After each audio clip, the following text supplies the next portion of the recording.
Hi friends, എല്ലാവർക്കും തിരുവോണാശംസകൾ. നമുക്ക് കുറച്ച് കറണ്ട് അഫയേഴ്സ് ചോദ്യങ്ങൾ നോക്കാം. പ്രധാനമന്ത്രി നരേന്ദ്രമോദി വെള്ളിയിൽ ഉണ്ടാക്കിയ സിംഹം സമ്മാനമായി നൽകിയത് ആർക്കാണ്?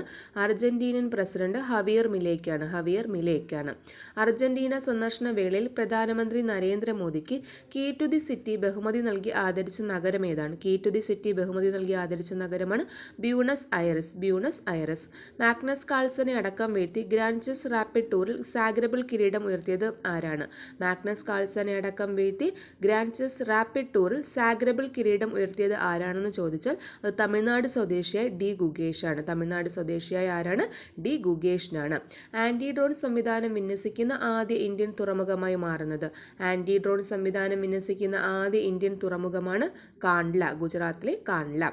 പ്രധാനമന്ത്രി നരേന്ദ്രമോദി വെള്ളിയിൽ തീർത്ത അയോധ്യ രാമക്ഷേത്ര മാതൃക സമ്മാനിച്ചത് ട്രിനിഡഡ് ആൻഡ് ടൊബാഗോ പ്രധാനമന്ത്രി കമല പ്രസാദ് ബിസസർ. സംസ്ഥാനത്തെ തൊഴിൽ ശക്തിയിൽ സ്ത്രീകളുടെ പങ്ക് പുനർനിർവചിക്കുന്നതിനായി വിജ്ഞാൻ കേരളയുമായി സഹകരിച്ച് കുടുംബശ്രീ ആരംഭിക്കുന്ന ക്യാമ്പയിനാണ് ഓണത്തിന് 1,00,000 തൊഴിലവസരങ്ങൾ കുടുംബശ്രീ ആരംഭിച്ചതാണ്.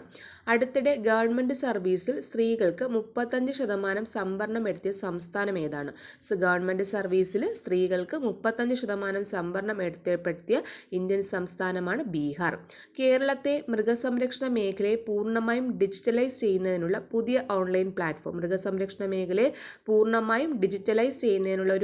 ഓൺലൈൻ പ്ലാറ്റ്ഫോമാണ് ഇ സമൃദ്ധ. വനത്തിൽ താമസിക്കുന്ന ആദിവാസി